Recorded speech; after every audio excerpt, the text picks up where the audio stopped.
ഹരേ രാമ രാമ രാമ ഹരേ ഹരേ. ഹരേ കൃഷ്ണ കൃഷ്ണ കൃഷ്ണ ഹരേ ഹരേ.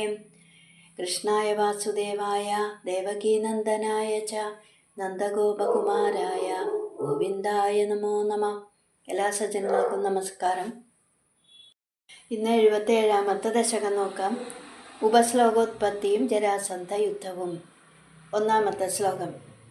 സൈരന്ധ്ര്യാസ്തനുചിരം സ്മരാതുരായ യാദോ ഭൂസലളിതമുദ്ധവേന സാർദ്ധം ആവാസം ത്വതുപഗമോത്സവം സദൈവ ധ്യായന്ത്യ പ്രതിദിനവാസസജ്ജികായാം. പദമുറിച്ച് പറയാം. സൈരന്ധ്ര്യാഹ തദനു, സൈരന്ധ്ര്യാസ്തദനു ചിരം സ്മര ആതുരായ, സ്മരാതുരായ യാദഃ അഭൂഹു, യാദോ ഭൂഹു സലളിതം ഉദ്ധവേന, സലളിതമുദ്ധവേന സാർദ്ധം ആവാസം ത്വത് ഉപഗമ ഉത്സവം, ത്വതുപഗമോത്സവം സദൈവ ധ്യായന്ത്യാഹ പ്രതിദിന വാസസജ്ജികായാഹ. തദനു അതിനുശേഷം, ചിരം അതിനുശേഷം എന്ന് പറയുമ്പോൾ ഉദ്ധവർ ഗോകുലത്തിൽ നിന്ന് മടങ്ങി വന്നതിന് ശേഷം ചിരം വളരെ കാലമായിട്ട് സ്മര ആതുരായ കാമപീഡാ ദുഃഖം അനുഭവിക്കുന്ന, അതുപോലെ സദായേവ എല്ലായ്പ്പോഴും ത്വതുപഗമ ഉത്സവം ധ്യായന്ത്യാഹ അവിടുന്ന് ഏതു സമയത്തും വന്നെത്തും എന്ന ആ വന്നെത്തുമ്പോഴുണ്ടാകുന്ന ആ സന്തോഷത്തെ ധ്യായന്ത്യാഹ ധ്യാനിച്ചു കൊണ്ടിരിക്കുന്നവളും പ്രതിദിന വാസസജ്ജികായാഹ പ്രതിദിനം ദിവസം തോറും എല്ലാ ദിവസവും വാസസജ്ജികായാഹ ആ വാസസ്ഥലം സജ്ജീകരിച്ചു കൊണ്ടിരിക്കുന്ന എന്ന് പറയുമ്പോൾ താമസസ്ഥലമൊക്കെ എപ്പോഴും വൃത്തിയാക്കി വെച്ചിട്ട് അങ്ങനെയൊക്കെയുള്ള സൈരന്ധ്രാഹ ആവാസം, സൈരന്ധ്രയുടെ ആവാസസ്ഥലത്തേക്ക് സലളിതം വിശേഷ വസ്ത്രാഭരണങ്ങളൊക്കെ അണിഞ്ഞിട്ട് ഉദ്ധവേന സാർദ്ധം ഉദ്ധവരോടുകൂടി യാദഃ അഭൂഹു അവിടുന്ന് എഴുന്നള്ളി. അപ്പോൾ ഉദ്ധവരെ അമ്പാടിയിലേക്ക് പറഞ്ഞയച്ച് ഗോകുലവാസികളെ ആശ്വസിപ്പിച്ചതിന് ശേഷം ഭഗവാൻ സൈരന്ധ്രിയെ സന്തോഷിപ്പിക്കാൻ സൈരന്ധ്രിയുടെ ഗൃഹത്തിലേക്ക് പോവുകയാണ് ഈ ശ്ലോകത്തിൽ. മഥുരാപുരിയിലേക്ക് പ്രവേശിക്കുന്ന സമയത്ത് കൂന് നിവർത്തി അനുഗ്രഹിച്ച കുബ്ജയാണ് സൈരന്ധ്രി. അന്ന് ഞാൻ എത്തിക്കോളാം അല്ലേ, ഗൃഹത്തിലേക്ക് കൂടെ വരണം എന്ന് പറഞ്ഞപ്പോൾ ഞാൻ എത്തിക്കോളാം എന്ന് പറഞ്ഞിട്ടാണ് ഭഗവാൻ അവിടെ നിന്ന് പോകുന്നത്. അപ്പം അങ്ങനെ ആ സൈരന്ധ്രി കാത്തിരിക്കുകയാണ്. ചിരം സ്മര ആതുരായാഹ സദായേവ ത്വത് ഉപഗമ ഉത്സവം ധ്യായത്യാഹ. വളരെ നാളായിട്ട് കാമപീഡ അനുഭവിച്ചുകൊണ്ട് ഏത് സമയത്തും കൃഷ്ണൻ വരും എന്ന് ചിന്തിച്ച് കൃഷ്ണൻ വന്നു ചേരുന്ന ആ സന്ദർഭത്തെ ധ്യാനിച്ചു കൊണ്ടിരിക്കുന്നവളും, അതുപോലെ തന്നെ എല്ലാ ദിവസവും കൃഷ്ണനെ പ്രതീക്ഷിച്ചുകൊണ്ട് വീടൊക്കെ വൃത്തിയാക്കി വെക്കുന്നവളുമായ ആ സൈരന്ധ്രയുടെ വാസസ്ഥലത്തേക്ക് നല്ലതുപോലെ അണിഞ്ഞൊരുങ്ങിയിട്ട് തന്നെ കൃഷ്ണൻ ഉദ്ധവരോട് കൂടിയിട്ട് എഴുന്നള്ളുകയാണ്.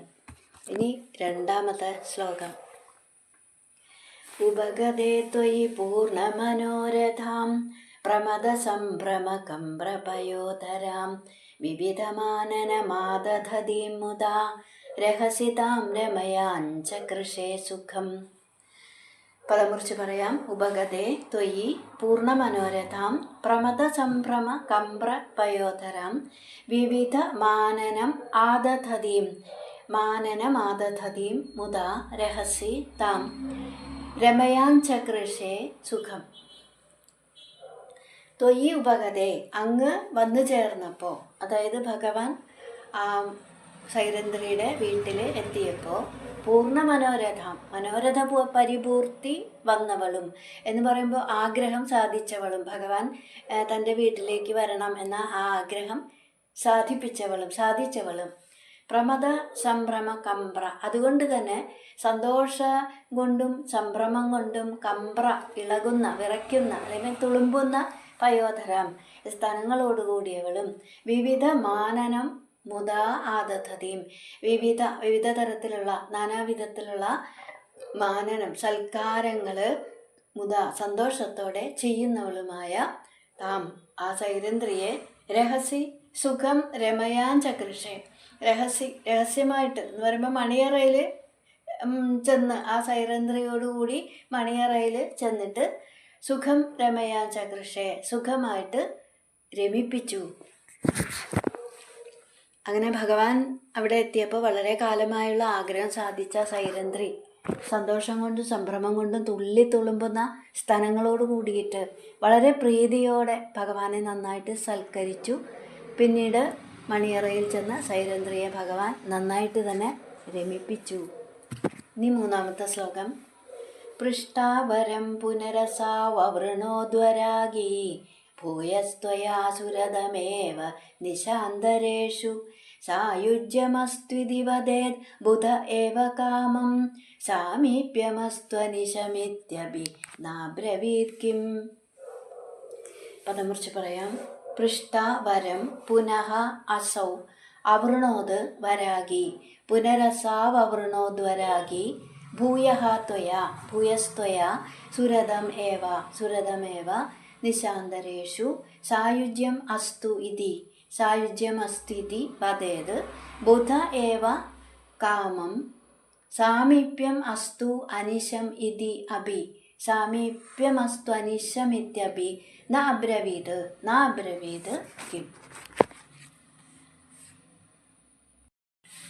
പുനഃ വരം പൃഷ്ട്വ പുനഃ വീണ്ടും പിന്നീട് വരം പൃഷ്ട്വ എന്ത് വരമാണ് വേണ്ടത് എന്ന് ചോദിച്ച ഭഗവാനോട് വരാഗി അസൗ ഭാഗ്യഹീനയായ അവള് ഭൂയഃ ഇനിയും നിശാന്തരേഷു ത്വയ സുരതം ഏവ അവർണോത് നിശാന്തരേഷു ചില രാത്രികളിൽ ത്വയ സുരതമേവ അങ്ങയുമായുള്ള സംഭോഗസുഖത്തെ തന്നെ അവൃണോത് ആവശ്യപ്പെട്ടു. ബുധഃ ഏവ സായുജ്യം അസ്തു ഇതി വദേത് കാമം ബുധയേവ ജ്ഞാനിയാണെങ്കിൽ മാത്രമേ സായുജ്യം അസ്തു സായുജ്യം ഉണ്ടാകട്ടെ എന്ത് വരമാണ് വേണ്ടത് എന്ന് ചോദിക്കുമ്പോൾ സായുജ്യം ഉണ്ടാകട്ടെ എന്ന് പറയുകയുള്ളൂ. കാമം അത് ശരി. അനിശം എന്നാൽ അനിശം എപ്പോഴും സാമീപ്യം അസ്തു അങ്ങയുടെ സാമീപ്യം ഉണ്ടാകട്ടെ ഇതി അഭി അങ്ങനെയെങ്കിലും കിം ന അബ്രവീത് എന്തുകൊണ്ടാണ് പറയാതിരുന്നത്. അപ്പോൾ എന്ന് പറയുമ്പോൾ അന്ന് രാത്രി സൈരന്ധ്രിയെ രമിപ്പിച്ച് പിറ്റേ ദിവസം പോകാൻ നേരത്ത് എന്ത് വരമാണ് വേണ്ടത് എന്ന് ഭഗവാൻ ചോദിക്കുകയാണ്. അപ്പോൾ ചോദിച്ചപ്പോൾ ആ ഭാഗ്യഹീനയായ അവള് ഇതുപോലെ ചില രാത്രികളിൽ അങ്ങയുമായി രമിക്കാൻ സാധിക്കണം എന്ന് മാത്രമാണ് ആവശ്യപ്പെട്ടത്. കതിചിത് ദിനാനി ഉഷ്യതാം മയ രമസ്വ ഭാഗവതം. കുറേ ദിവസം താമസിച്ചിട്ട് എന്നോടുകൂടി രമിച്ചാലും കുറേ ദിവസം താമസിച്ച് എന്നോടുകൂടി രമിച്ചാലും എന്ന് മാത്രമാണ് സൈരന്ധ്രി ആവശ്യപ്പെട്ടത്. അപ്പോൾ എന്ത് വേണമെന്ന് ചോദിച്ചപ്പോൾ പറഞ്ഞത് കുറച്ച് ദിവസം കൂടി എന്നെ സന്തോഷിപ്പിക്കണം, എന്നെ രമിപ്പിക്കണം എന്നാണ് ആവശ്യപ്പെട്ടത്. അപ്പോൾ ഭഗവാൻ പറഞ്ഞു, നീ വിചാരിക്കുമ്പോഴെല്ലാം ഞാൻ വന്നുകൊള്ളാം എന്ന് പറഞ്ഞിട്ട് ഭഗവാൻ അവിടെ നിന്ന് പോവുകയാണ്. അപ്പോൾ ഇവിടെ മേൽപ്പത്തൂർ പറയുകയാണ്, ബുധ ഏവ സായുജ്യമസ്തു. ഭക്തന്മാർ ചോദിക്കുന്നതെന്തും മുക്തിയെ തന്നെ കൊടുക്കുന്ന ഭഗവാൻ എന്ത് വേണം എന്ന് ചോദിക്കുമ്പോൾ സായുജ്യം വേണമെന്ന് പറയാൻ സാധിക്കണമെങ്കിൽ ജ്ഞാനവും തദ്വാര വൈരാഗ്യവും നേടിയവർക്ക് മാത്രമേ സാധിക്കുകയുള്ളൂ. എന്നിരുന്നാലും എന്നും എപ്പോഴും ഭഗവാന്റെ സാമീപ്യം ഉണ്ടാകണം എന്നെങ്കിലും അവൾക്ക് പറയാമായിരുന്നു. ഭഗവാനെ ഇത്ര അടുത്ത് കിട്ടിയിട്ടും സംഭോഗസുഖത്തെ മാത്രമാണല്ലോ ഭാഗ്യഹീനയായ അവൾ ചോദിച്ചത് എന്ന് മേൽപ്പത്തൂർ പറയാണ്. ഇനി 4ാമത്തെ ശ്ലോകം. തതോ ഭവാൻ ദേവ നിശാസു കാസുചിത് മൃഗീദൃശം താം നിഭൃതം വിനോദയൻ അതാദുപശ്ലോക ഇതി ശ്രുതം സുതം സദാരദാ സാത്വത തന്ത്രവിദ്ഭവൗ. പദമുറിച്ച് പറയാം. തതഃ ഭവാൻ ദേവ നിശാസു കാസുചിത് മൃഗീദൃശം താം നിഭൃതം വിനോദയൻ അതാത് ഉപശ്ലോക ഇതി ശ്രുതം സുതം സ നാരദാത് സാത്വത തന്ത്രവിത് ബഭൗ. തതഃ അനന്തരം ദേവ ഭവാൻ അവിടുന്ന് കാസുചിത് നിശാസു പിന്നെയും ചില രാത്രികളിൽ മൃഗീദൃശം താം മാൻപേട കണ്ണിയായ എന്ന് പറഞ്ഞാൽ അതിമനോഹരിയായ താം നിഭൃതം അവളെ താം ആ സൈരന്ധ്രിയെ നിഭൃതം ആവോളം വേണ്ടുവോളം വിനോദയൻ രസിപ്പിക്കുകയുണ്ടായി. ഉപശ്ലോക ഇതി ശ്രുതം സുതം, അതാത് ഉപശ്ലോകൻ എന്ന പേരുള്ള പുത്രനെയും കൊടുത്തു.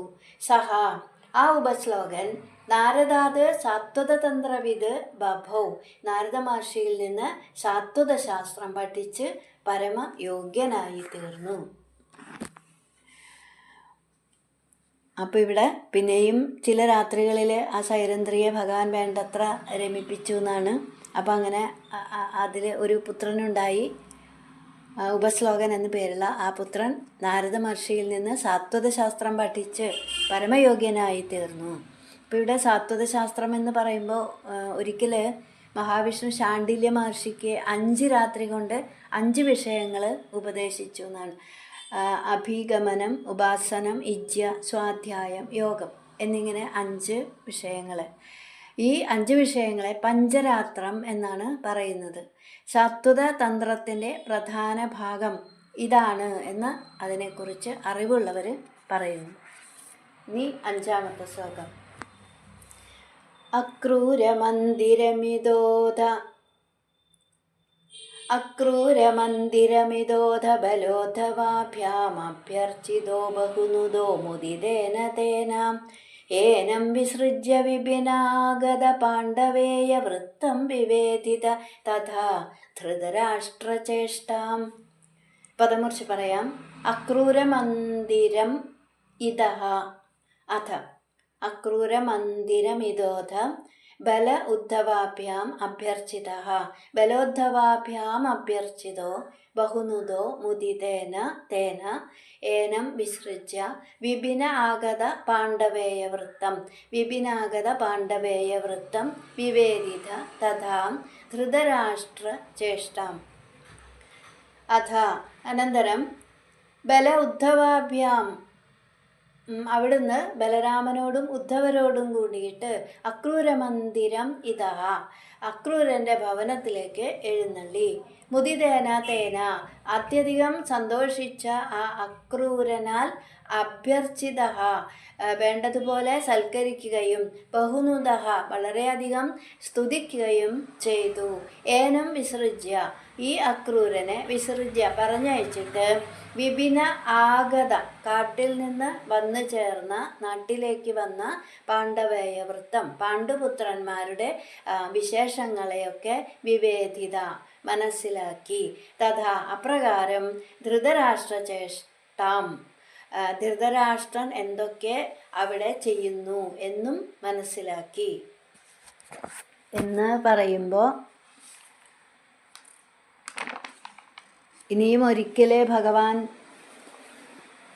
പിന്നീടൊരിക്കൽ ഭഗവാൻ ബലരാമനോടും ഉദ്ധവരോടും കൂടിയിട്ട് അക്രൂരൻ്റെ വീട്ടിലേക്ക് എഴുന്നള്ളുകയാണ്. അപ്പോൾ അക്രൂരൻ വേണ്ടതുപോലെ സ്തുതിച്ച് സൽക്കരിച്ചു.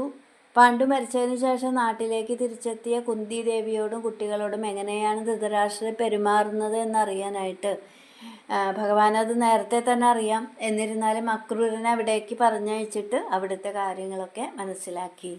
ഇനി 6-ാമത്തെ ശ്ലോകം. വിഖാദാജാമാതു പരമസുഹൃദോ ഭോജനൃപതേർജരാസന്ധേ രുന്ധത്യനവതിരുഷാന്തേധ മധുരാം രഥാദ്യേർദ്യോർലബ്ധൈ കതിപയബലസ്ത്വം ബലയുധസ്ത്രയോവിംശത്യക്ഷൗഹിണി തതുപനീതം സമഹൃതാഃ. പദമുറിച്ച് പറയാം. വിഖാദാത് ജാമാതുഹു പരമസുഹൃദഃ ഭോജനൃപതേഃ ജരാസന്ധേ, ഭോജനൃപതേർജരാസന്ധേ രുന്ധതി അനവധി, രുന്ധത്യനവധി രുഷ അന്ധേ അഥ, രുഷാന്ധേ അഥ മധുരാം രഥാദ്യൈഹി ദ്യോഹോ ലബ്ധൈഹി, രഥാദ്യർദ്യോർലബ്ധൈഹി കതിപയബലഃ ത്വം, കതിപയബലസ്ത്വം ബലയുധ ത്രയോവിംശതി അക്ഷൗഹിണി, ബലയുധസ്ത്രയോവിംശത്യക്ഷൗഹിണി തതുപനീതം സമഹൃതാഃ. അഥ പിന്നീട് ജാമാതുഹു മക്കളുടെ ഭർത്താവും പരമസുഹൃദഃ ഉറ്റ സുഹൃത്തുമായ ഭോജനൃപതേഃ കംസന്റെ, ഭോജരാജാവ് കംസന്റെ വിഖാദാത് ആ കംസനെ വധിച്ചതുകൊണ്ട് ജരാസന്ധേ അനവധിരുഷ അന്ധേ. ജരാസന്ധൻ അനവധിരുഷ എന്ന് പറയുമ്പോൾ അതിരുവിട്ട കോപം, ആ കോപം കൊണ്ട് അന്ധനായിട്ട്, അതിരുവിട്ട കോപം കൊണ്ട് കണ്ണു കാണാത്തവനായിട്ട് മധുരാം രുന്ധതി, ആ മധുരയെ വളഞ്ഞു, യുദ്ധം ചെയ്യാനായിട്ട് മധുരയെ വളഞ്ഞു. ദ്യോഹോ ലബ്ധൈഹി രഥാദി.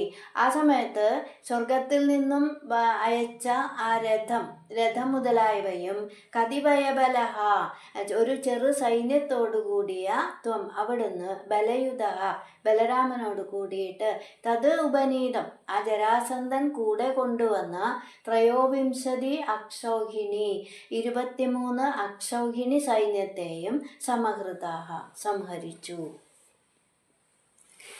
അക്രൂരനിൽ നിന്ന് പാണ്ഡുപുത്രന്മാരോട് ധൃതരാഷ്ട്രർ എങ്ങനെയാണ് പെരുമാറുന്നത്, അപ്പോൾ ആ ധൃതരാഷ്ട്രരെ പാണ്ഡുപുത്രന്മാർ തിരിച്ചു വന്നപ്പോൾ എങ്ങനെയാണ് അവരോട് പെരുമാറുന്നത് എന്നൊക്കെ മനസ്സിലാക്കാനായിട്ട് അക്രൂരനെ പറഞ്ഞു വിടാണ്. അപ്പോൾ അക്രൂരനിൽ നിന്ന് അതൊക്കെ മനസ്സിലാക്കിയ ശേഷം ഒരിക്കൽ മക്കളുടെ ഭർത്താവും തൻ്റെ ഉറ്റ സുഹൃത്തുമായ കംസനെ കൃഷ്ണൻ വധിച്ചു എന്നറിഞ്ഞിട്ട് കംസൻ്റെ ഭാര്യമാരായ അസ്ഥിയും പ്രാപ്തിയും ജരാസന്ധൻ്റെ മക്കളാണ്.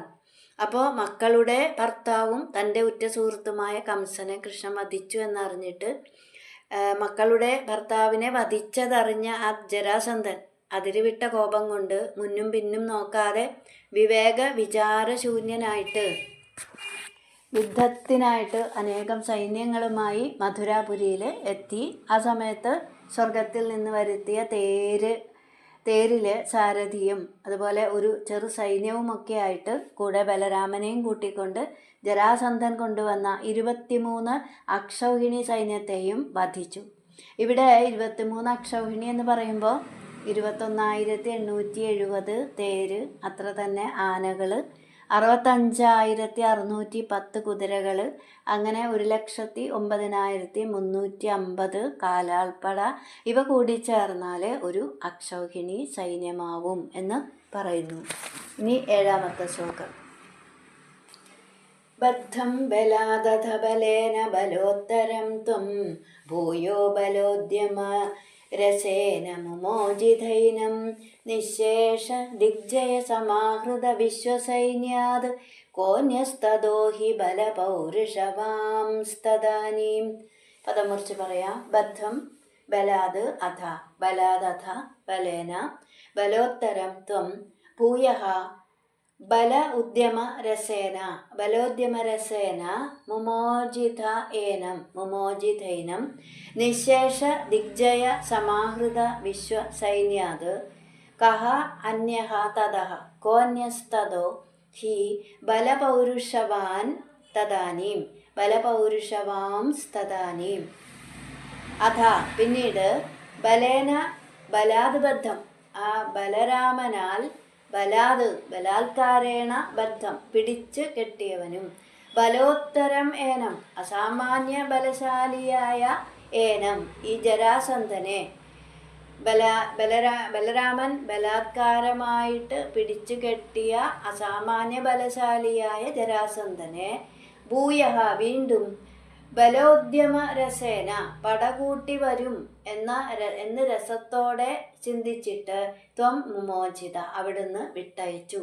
നിശേഷ ദിഗ്ജയ സമാഹൃത വിശ്വസൈന്യത് നിരവശേഷമായ ദിഗ്ജയം നടത്തി പിടിച്ചെടുത്ത ആ സമസ്ത സൈന്യങ്ങളുള്ള സമസ്ത സൈന്യങ്ങളുള്ള ആ ജരാസന്ധനേക്കാൾ ബലപൗരുഷവാൻ തദാനീം കഹ അന്യഹ ഹി കരുത്തും പൗരുഷവുമായിട്ടുള്ള ആരാണ് അക്കാലത്ത് ഉണ്ടായിരുന്നത്. അപ്പം എന്ന് പറയുമ്പോൾ ആ യുദ്ധത്തിലെ ബലരാമൻ ജരാസന്ധനെ ബലമായിട്ട് പിടിച്ചു കെട്ടി, എന്നിട്ട് ആ ജരാസന്ധനെ ഭൂയഃ ബല ഉദ്യമ രസേന മുമോചിത ഇവൻ വീണ്ടും പടകൂട്ടി വരും എന്നറിഞ്ഞിട്ട് ജരാസന്ധനെ ഭഗവാൻ വിട്ടയച്ചു. ഇവിടെ കരകവിഞ്ഞു വരുന്ന സമുദ്രം പോലെ തടുക്കാൻ പ്രയാസമുള്ള സൈന്യം എന്ന ഭാഗവതം. ഉദ്വേലം സാഗരം ഇവ അപ്പോൾ അങ്ങനെ ജനദ്രോഹത്തെയും രാജ്യനാശത്തെയും ഒക്കെ ചെയ്തു കൊണ്ടുവരുന്ന ആ സമുദ്രത്തെ കണ്ടിട്ട് ഭഗവാൻ ഒന്ന് നോക്കി എന്നാണ്. ആ സൈന്യത്തെ, സമുദ്രം എന്ന് പറയുമ്പോൾ ആ സൈന്യത്തെ കണ്ടിട്ട് ഭഗവാൻ ഒന്ന് നോക്കി എന്നാണ്. എന്നിട്ട് ചിന്തിച്ചു, ജരാസന്ധനെ ഇപ്പോൾ വിട്ടയക്കാം. അങ്ങനെയാവുമ്പോൾ അവൻ പിന്നെയും സൈന്യങ്ങളെ ശേഖരിച്ച് യുദ്ധത്തിന് വരും. അങ്ങനെ ഓരോ തവണ ദുർജനങ്ങളെയും ശേഖരിച്ചു കൊണ്ട് ഇവൻ വരും. അപ്പോൾ തൽക്കാലം ഇവനെ വിട്ടയച്ചാൽ എല്ലാ ദുഷ്ടന്മാരെയും പ്രയാസം കൂടാതെ സംഹരിക്കാം. കൃഷ്ണാവതാരത്തിൻ്റെ ലക്ഷ്യം തന്നെ ദുഷ്ടരെ നിഗ്രഹിച്ച് ഭൂമിയുടെ ഭാരം ഇല്ലാതാക്കുക എന്നതാണ്. അപ്പോൾ ജരാസന്ധനെ ഒഴിച്ച് ബാക്കിയുള്ളവരെയെല്ലാം ഇപ്പോൾ സംഹരിക്കാം എന്ന് നിശ്ചയിച്ചിട്ട് സൈന്യങ്ങളെയെല്ലാം സംഹരിച്ചു. അങ്ങനെ നിശേഷ ദിഗ്ജയ സമാഹൃത വിശ്വസൈന്യാത്, നിശേഷമായ ഒരുപാട് ദിഗ്വിജയം നടത്തി സമാഹരിച്ച എന്ന് പറയുമ്പോൾ ജരാസന്ധൻ സമാഹരിച്ച ആ സൈന്യങ്ങൾ എന്ന് പറയുമ്പോൾ ജരാസന്ധൻ 23 അക്ഷൗഹിണി സൈന്യങ്ങളെ ശേഖരിച്ചു എന്ന് പറയുമ്പോൾ തന്നെ ഈ യുദ്ധത്തിലെ പല ആളുകളും പല രാജാക്കന്മാരും ജരാസന്ധൻ്റെ പക്ഷത്തിൽ ചേർന്നിരിക്കുകയാണ്.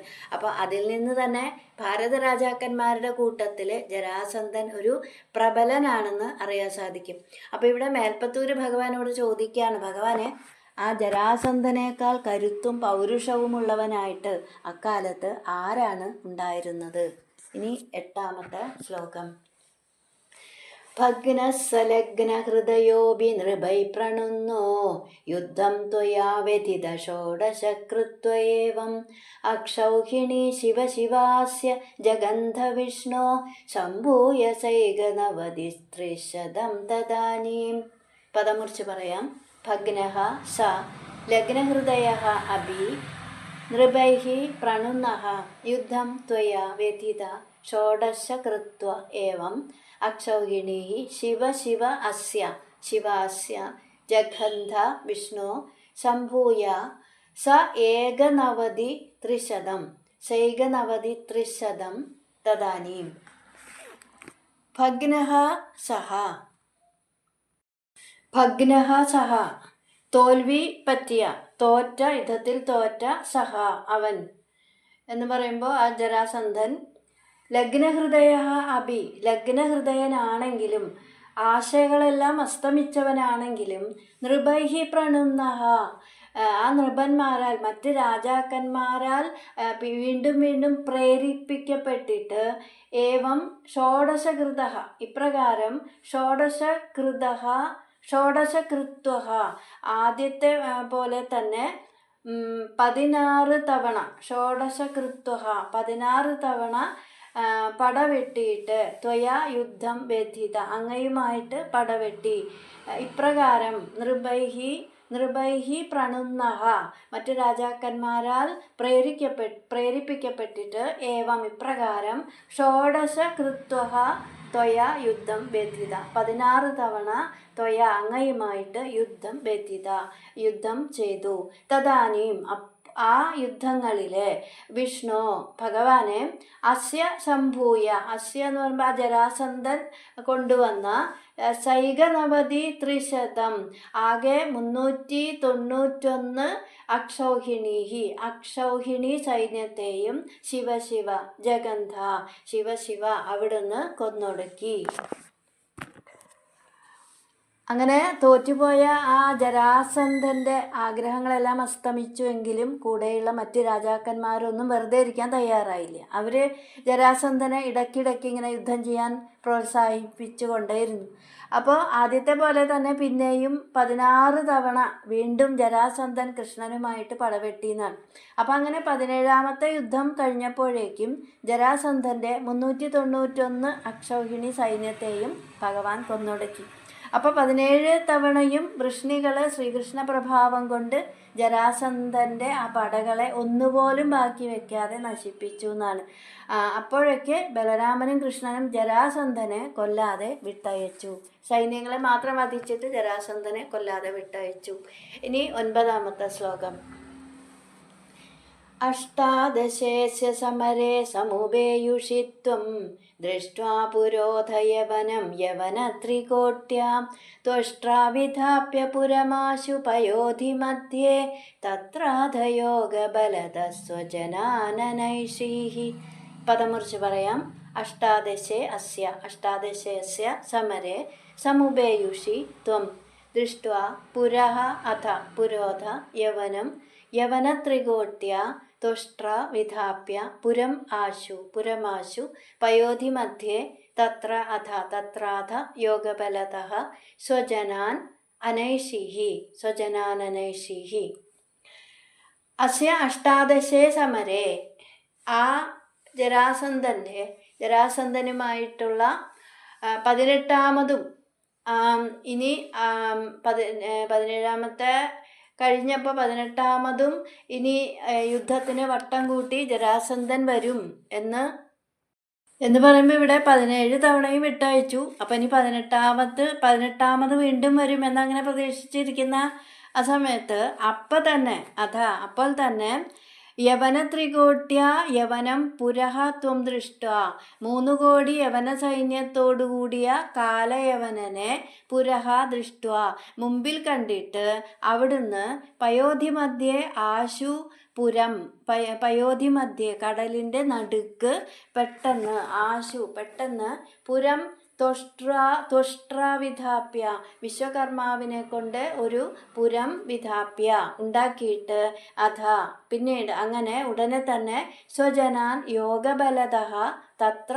അനൈഷീഃ യോഗബലം കൊണ്ട് യോഗൈശ്വര്യം കൊണ്ട് തത്ര അനൈഷീഃ സ്വജനാൻ തത്ര അനൈഷീഃ സ്വന്തം ആളുകളെ അങ്ങോട്ട് മാറ്റി താമസിപ്പിച്ചു. അപ്പോൾ 18ാമത്തെ തവണയും ജരാസന്ധൻ യുദ്ധത്തിന് ഒരുങ്ങി വരാൻ തുടങ്ങുന്നതിന് മുൻപ് ജരാസന്ധനോടൊപ്പം കാലയവനെയും കൂടി വധിക്കണം എന്ന് നിശ്ചയിച്ചിട്ട് നാരദ മഹർഷി കാലയവനൻ്റെ അടുത്തെത്തി. അപ്പോൾ കാലയവനൻ ചോദിച്ചു, എനിക്ക് തുല്യമായ പരാക്രമങ്ങൾ ഉള്ളവരായിട്ട് ഈ ലോകത്തിൽ ആരെങ്കിലും ഉണ്ടോ എന്ന് ചോദിക്കുകയാണ്. അപ്പോൾ നാരദ മഹർഷി പറഞ്ഞു, എന്താ സംശയം? ജരാസന്ധൻ്റെ 391 അക്ഷൗഹിണി പടകളെ സംഹരിച്ച് ജരാസന്ധനെ വെറുതെ വിട്ട ആ യാദവരെ കൂടെ ജയിച്ചാൽ മാത്രമാണ് നീ ലോകൈക വീരനാകുന്നത്. ഇത് കേട്ടതും 3 കോടി മ്ലേച്ഛ സൈന്യങ്ങളോട് കൂടിയിട്ട് കാലയവനൻ മധുരാപുരിയിലെത്തി. യവനത്രികോട്ട്യ യവനം എന്ന് പറയുമ്പോൾ പുരഃ ദൃഷ്ട്വാ, അങ്ങനെ 3 കോടി യവന സൈന്യത്തോടു കൂടിയ കാലയവനനെ മുന്നിൽ കണ്ട ഭഗവാൻ വിശ്വകർമാവിനെ കൊണ്ട് കടലിൻ്റെ നടുവിൽ ഒരു പട്ടണം തന്നെ നിർമ്മിച്ചിട്ട് തൻ്റെ വേണ്ടപ്പെട്ടവരെയെല്ലാം ഒറ്റയടിക്ക് സമുദ്രത്തിന് നടുക്കുള്ള ആ പട്ടണത്തിലേക്ക് മാറ്റി.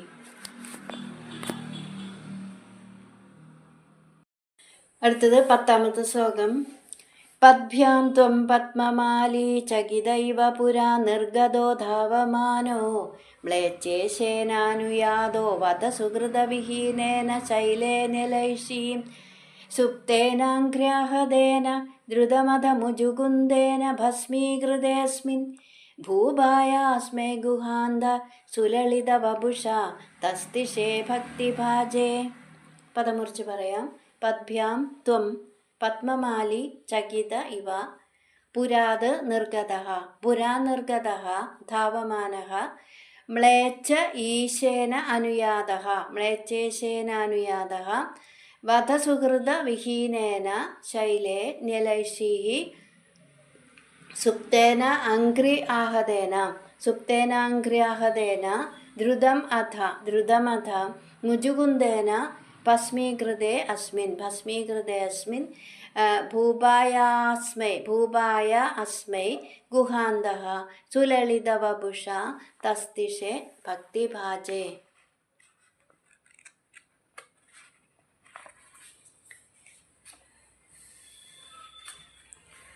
പത്മമാലി ത്വം ചകിതഃ ഇവ. പത്മമാലി ഒരു താമരപ്പൂമാല അണിഞ്ഞ ത്വം അവിടുന്ന് ചകിതഃ ഇവ പേടിച്ചവനെ പോലെ പുരാത് നിർഗതഃ പുറത്ത് കടന്നിട്ട് ആ കൊട്ടാരത്തിൽ ആ മധുരാപുരിയിൽ നിന്ന് പുറത്ത് കടന്നിട്ട് പദ്ഭ്യാം ധാവമാനഃ കാൽനടയായിട്ട് ഓടാൻ തുടങ്ങി. വധ സുഹൃതവിഹീനേന ഭഗവാന്റെ തൃക്കൈ കൊണ്ട് മരണം വരിക്കാൻ മാത്രമുള്ള സുഹൃതമില്ലാത്ത മ്ലേച്ഛേന കാലയവനൻ അനുയാതഃ വിടാതെ പിന്തുടർന്നു. ശൈലേ നിലൈഷീഹി അപ്പോൾ അവിടുന്ന് ഒരു ഗുഹയിൽ കടന്ന് ഒളിച്ചു.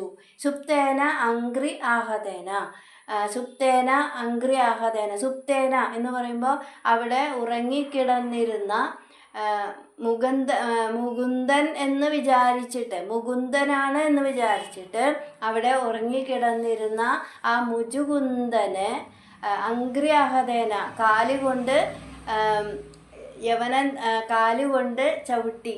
അംഗ്രിയാഹതേന ഒരു ചവിട്ട് കൊടുത്തു എന്നാണ്. അപ്പോൾ അധ ദ്രുതം ഭസ്മീകൃതേ ആ ചവിട്ട് സമയത്ത് തന്നെ ആ യവനൻ ഭസ്മമായി. ഭക്തിഭാജെ അസ്മൈ ഭൂപായ ഭക്തിശാലിയായ അസ്മൈ ഭൂപായ ഈ രാജാവിനെ മുജുകുന്ദനെ സുലളിത വപുഷ അവിടുന്ന് അത്യന്ത സുന്ദര ശരീരത്തോടു കൂടിയിട്ട് ഉള്ള അവിടുന്ന് ഗുഹാന്തഹ തസ്തിഷേ ഗുഹയ്ക്കുള്ളിൽ തസ്തിഷേ ദർശനം കൊടുത്തു. കാലയവനനെ മധുരാപുരിയിലേക്ക് പറഞ്ഞയക്കുമ്പോൾ നാരദ മഹർഷി കൃഷ്ണനെ തിരിച്ചറിയാനായിട്ട് അപ്പോൾ അവിടെ കൃഷ്ണൻ്റെ അടുത്തേക്ക് നാരദ മഹർഷി പറഞ്ഞയക്കുകയാണ് കാലയവനനെ. അപ്പോൾ കൃഷ്ണനെ തിരിച്ചറിയാൻ വേണ്ടിയിട്ട് ചില അടയാളങ്ങളൊക്കെ പറഞ്ഞു കൊടുത്തിട്ടുണ്ടായിരുന്നു. മാറിലെ ശ്രീവത്സം ഉണ്ടാകും, 4 കൈകളുണ്ടാകും, വനമാല ധരിച്ചിട്ടുണ്ടാകും. അപ്പം ഇങ്ങനെ ഈ വിധത്തിലുള്ള അടയാളങ്ങളൊക്കെയുള്ള കൃഷ്ണനെയും അന്വേഷിച്ച് നിൽക്കുമ്പോഴാണ് കൃഷ്ണൻ മധുരാപുരിയിൽ നിന്ന് പുറത്തിറങ്ങി ഓടുന്നത്. അപ്പോൾ ഇവിടെ പത്മമാലിത്വം ചകിതഃ ഇവ പുരാത നിർഗതഃ പദ്ഭ്യാം ധാവമാനഃ ഗുരുവായൂരപ്പ അവിടുന്ന് ഒരു താമരപ്പൂമാല അണിഞ്ഞ് കാലയവനനെ പേടിച്ച് ഓടുന്നത് പോലെ കാൽനടയായിട്ട് ഓടാൻ തുടങ്ങി. ഇവിടെ മേൽപ്പത്തൂർ പറയുകയാണ് ഭഗവാന്റെ തൃക്കൈ കൊണ്ട് മരണം വരിക്കാൻ മാത്രമുള്ള സുഹൃതം യവനനില്ലാത്തത് കൊണ്ട് അവൻ ഭഗവാന്റെ പിന്നാലെ ഓടി എന്നാണ്. അപ്പോൾ ഓടുന്നതിനിടയിൽ ഭഗവാൻ ഒരു ഗുഹയിൽ കയറി ഒളിച്ചു. അപ്പോൾ യവന പിന്നാലെ ഗുഹയിൽ കയറിയപ്പോൾ കൃഷ്ണനെ കണ്ടില്ല. ആ ഗുഹയിൽ സുഖമായിട്ട് ഉറങ്ങിക്കൊണ്ടിരുന്ന മുകുന്ദനാണ് എന്ന് വിചാരിച്ച് ഒരു ചവിട്ട് കൊടുക്കുകയാണ്. അപ്പോൾ ചവിട്ട് കൊണ്ടിട്ട് ഉറക്കമുണർന്ന മുജുകുന്ദൻ ഇതാരാണ് എന്ന് നോക്കിയതും യവനൻ ഭസ്മമായി. അപ്പോൾ ഈ മുജുകുന്ദൻ എന്ന രാജാവ് അസുരന്മാരുമായി യുദ്ധം ചെയ്ത് കുറേ കാലം ദേവന്മാരെ രക്ഷിച്ചു. തുടർച്ചയായിട്ട് അങ്ങനെ വളരെ കാലം ആ മുജുകുന്ദന് ഉറങ്ങാൻ സാധിച്ചില്ല. അപ്പോൾ ദേവന്മാരെ മുജുകുന്ദനോട് ചോദിച്ചു എന്ത് വരമാണ് വേണ്ടതെന്ന് ചോദിച്ചപ്പോൾ പറഞ്ഞു എനിക്ക് സുഖമായിട്ടൊന്ന് ഉറങ്ങണം. അപ്പോൾ ദേവന്മാർ വരം കൊടുത്തു. അപ്പോൾ കൂടെ ചോദിക്കാതെ തന്നെ വേറൊരു വരവും കൂടെ കൊടുക്കുകയാണ്. ഉറക്കത്തിൽ ആരെങ്കിലും ഉണർത്തിയാൽ ആ ഉണർത്തിയവൻ ഭസ്മമാകും. അങ്ങനെ ഒരു വരം കൂടെ കൊടുത്തു. അപ്പോൾ അതുകൊണ്ട് തന്നെ അങ്ങനെ വരം വാങ്ങി ഉറങ്ങിക്കൊണ്ടിരുന്ന ആ മുജുകുന്ദനെയാണ് യവനൻ ഒരു ചവിട്ടിന് ഉണർത്തിയത്. അപ്പോൾ യവനൻ ഭസ്മമായതിനു ശേഷം ഭഗവാൻ മഹാവിഷ്ണുവിൻ്റെ രൂപത്തിൽ മുജുകുന്ദന് ദർശനം കൊടുക്കുകയാണ്. ഈ 11ാമത്തെ ശ്ലോകം. ഐക്ഷ്വാഗോഹം വിരക്തോസ്മ്യഖില നൃപസുഖേ ത്വത്പ്രസാദൈകകാംക്ഷി ഹാ ദേവേതി സ്തുവന്തം വരവിദദിഷു തം നിസ്പൃഹം വീക്ഷ്യ ഹൃഷ്യൻ മുക്തേസ്തുല്യാം ച ഭക്തിം ധുതസകലമലാ മോക്ഷമപ്യാശു ദത്വാ കാര്യം ഹിംസാ വിശുദ്ധ്യേ തപൈതി ച തദാ പ്രാർത്ഥ ലോകപ്രദീത്യൈ. പദമുറിച്ച് പറയാം. ഐക്ഷ്വാഗഹ അഹം ഐക്ഷ്വാഗോഹം വിരക്തഃ അസ്മി അഖില നൃപസുഖേ വിരക്തോസ്മ്യഖില നൃപസുഖേ ത്വത് പ്രസാദ ഏകകാംക്ഷി ത്വത്പ്രസാദേകകാംക്ഷി ഹാ ദേവ ഇതി ദേവേതി സ്തുവന്തം വരവിദദിഷു തം നിസ്പൃഹം വീക്ഷ്യ ഹൃഷ്യൻ മുക്തേഹ തുല്യാം ച ഭക്തിം തുതസകലമലാം മോക്ഷമപ്യാശു ദത്വാം കാര്യം ഹിംസാവിശുദ്ധി തപ ഇതി ച തഥാ പ്രാർത്ഥ ലോകപ്രതീതി. ഹാ ദേവ, അല്ലയോ ഗുരുവായൂരപ്പ, ഹേ ദേവ, അഹം ഇക്ഷ്വാകഃ, ഞാൻ ഇക്ഷ്വാകു വംശജനായ രാജാവാകുന്നു.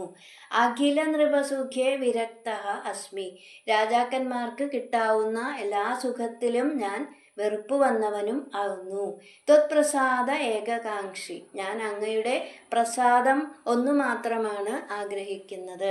ഇതി സ്തുവന്തം, എന്നിങ്ങനെ പറഞ്ഞ് സ്തുതിക്കുന്ന തം, ആ മുജുകുന്ദനെ, വരവിദദിഷു, വരങ്ങളിലെ ഒന്നും തന്നെ നിസ്പൃഹം, ആഗ്രഹമില്ലാത്തതായിട്ട് വീക്ഷ്യ, കണ്ടിട്ട്, ഹൃഷ്യൻ, സന്തോഷത്തോടു കൂടിയിട്ട്, ധുതസകലമലാം, സകല മാലിന്യത്തെയും നീക്കിക്കളഞ്ഞിട്ടുള്ളതും, അതുപോലെ മുക്തേഹേ തുല്യാം ച ഭക്തിം, മുക്തിക്ക് തുല്യമായ ഭക്തിയെയും, ആശു, പിന്നീട് പെട്ടെന്ന് തന്നെ അധികം താമസിയാതെ, മോക്ഷം അഭിദത്വ, മോക്ഷത്തെയും കൊടുത്തിട്ട്, ഹിംസാവിശുദ്ധ്യേ, ഹിംസാദോഷം തീരുവാനായിട്ട്, തപഃ കാര്യം ഇതി, തപസ് ചെയ്യുക തന്നെ വേണം, ഇതി എന്ന്, ലോകപ്രതീതി, ലോകത്തിന് കാണിച്ചു കൊടുക്കാനായിട്ട്, ലോകർക്ക് മനസ്സിലാക്കുവാൻ വേണ്ടിയിട്ട്, തഥാ പ്രാർത്ഥ, അങ്ങ് അരുളി ചെയ്തു എന്ന് പറയുമ്പോൾ, ഭഗവാനെ മുന്നിൽ കണ്ട് രാജാവ് ഭഗവാൻ മുന്നിൽ നിൽക്കുന്നത് കണ്ടപ്പോൾ, ആ ഭസ്മീകരിച്ചതിന് ശേഷം നോക്കിയപ്പോൾ ഭഗവാൻ മുന്നിൽ നിൽക്കുകയാണ്. അപ്പോൾ ആ ഭഗവാനെ കണ്ടപ്പോൾ രാജാവ് പറഞ്ഞു, ഞാൻ ഇക്ഷ്വാകു വംശജനായ രാജാവാണ്. രാജാക്കന്മാർക്ക് കിട്ടാവുന്ന എല്ലാ സുഖസൗകര്യങ്ങളിലും എനിക്ക് വിരക്തി വന്നിരിക്കുകയാണ്. അപ്പം അങ്ങയുടെ അനുഗ്രഹമല്ലാതെ ഞാനിപ്പോൾ ഒന്നും ആഗ്രഹിക്കണില്ല എന്ന് പറഞ്ഞ് രാജാവ് സ്തുതിക്കുകയാണ്. അപ്പോൾ വരങ്ങളൊന്നും ആഗ്രഹിക്കാത്ത രാജാവിനെ കണ്ടിട്ട് ഭഗവാന് സന്തോഷമായി. അങ്ങനെ രാജാവിന് ഭഗവാനിൽ ഉറച്ച ഭക്തി, അതുപോലെ തന്നെ താമസിയാതെ മോക്ഷത്തെയും കൊടുത്ത്, ഹിംസാവിശുദ്ധ്യൈ തപഃ കാര്യം ഇതീച്ച ലോകപ്രതീത്यै തഥാ പ്രാർത്ഥ എന്ന് പറയുമ്പോൾ, ക്ഷത്രിയ ധർമ്മത്തെ പരിപാലിക്കുന്നത് കൊണ്ട് നായാട്ട് മുതലായവയാൽ ജന്തുക്കളെ രാജാക്കന്മാർ വധിക്കാറുണ്ട്. അപ്പോൾ ആ പാപത്തെ തപസ്സുകൊണ്ട് നശിപ്പിക്കണം എന്നുകൂടെ ഭഗവാൻ മുജുകുന്ദനോട് പറയുകയാണ്. അപ്പോൾ ഇവിടെ ഹിംസാദോഷം തീരാനായിട്ട് തപസ് ചെയ്യുക തന്നെ വേണമെന്ന് ലോകജനതയ്ക്ക് വിശ്വാസം വരാനായിട്ട് ഗുരുവായൂരപ്പ അവിടുന്ന് അരുളി ചെയ്തു. ഇനി 12ാമത്തെ ശ്ലോകം.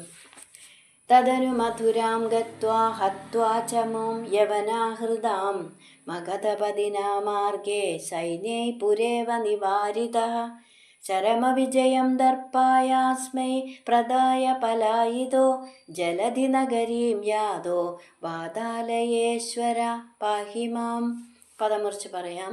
തദനു മധുരാം ഗത്വാ ഹത്വാ ചമോം യവന ആഹൃതാം, യവനാഹൃതാം മഗധപതിന മാർഗേ സൈന്യൈഹി പുരാ ഇവ പുരേവ നിവാരിതഃ ചരമവിജയം ദർപ്പായാസ്മൈ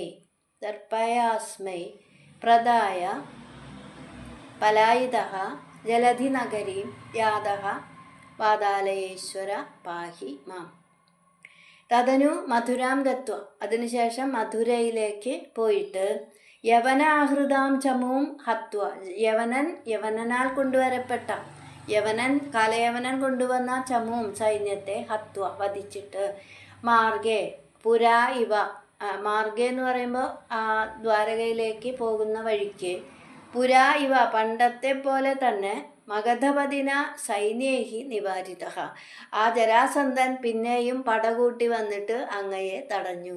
ദർപ്പായ അസ്മൈ ചരമവിജയം പ്രദായ എന്ന് പറയുമ്പോൾ, ഒന്ന് അഹങ്കരിച്ചോട്ടെ എന്ന് വിചാരിച്ചിട്ട് ജരാസന്ധനെ ഒടുക്കത്തേതിൽ ജയം നൽകിയിട്ട്, അതായത് ഇനി ജയം ഇല്ല, അപ്പോൾ ഒന്നുകൂടെ ജയിച്ചോട്ടെ എന്ന് പറഞ്ഞിട്ട് ചരമവിജയം, ആ ഒടുക്കത്തെ വിജയമാണ്, അങ്ങനെ അത് കൊടുത്തിട്ട് അവസാനമായിട്ട് ഒരു വിജയം കൂടെ കൊടുത്തിട്ട്, പലായിതഃ, ഭഗവാൻ അവിടുന്ന് ഓടിപ്പോയി എന്നാണ്. ജലധി നഗരിയും യാതഹ, അങ്ങനെ ജലധി നഗരിയും സമുദ്രത്തിൻ്റെ നടുക്കുള്ള ആ ദ്വാരകയിൽ യാതഹ, അവിടെ ചെന്നുകൂടുകയും ചെയ്തു. അങ്ങനെയുള്ള വാതാലയേശ്വര ഗുരുവായൂരപ്പ മാം പാഹി, എന്നെ രക്ഷിക്കണേ. അപ്പോൾ ഇവിടെ പിന്നീട് ഭഗവാൻ മധുരാപുരിയിൽ തിരിച്ചെത്തിയിട്ട് കാലയവനൻ കൂടെ കൊണ്ടുവന്ന സൈന്യങ്ങളെയെല്ലാം വധിച്ചു. പിന്നീട് വിശ്വകർമാവിനെ കൊണ്ട് ആ കടലിൻ്റെ നടുവിൽ നിർമ്മിച്ച പട്ടണമായ ദ്വാരകയിലേക്ക് പോകുന്ന വഴിക്ക് ജരാസന്ധൻ സൈന്യവുമായിട്ട് വീണ്ടും വന്ന് തടഞ്ഞു. അപ്പോൾ ജരാസന്ധൻ്റെ അഹങ്കാരം കൂടി വരാൻ വേണ്ടിയിട്ട് കൃഷ്ണൻ യുദ്ധത്തിന് നിൽക്കാതെ ദ്വാരകയിലേക്ക് ഓടിപ്പോവാണ്.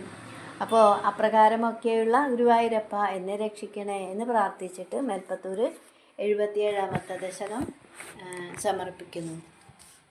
ഹരേ കൃഷ്ണ.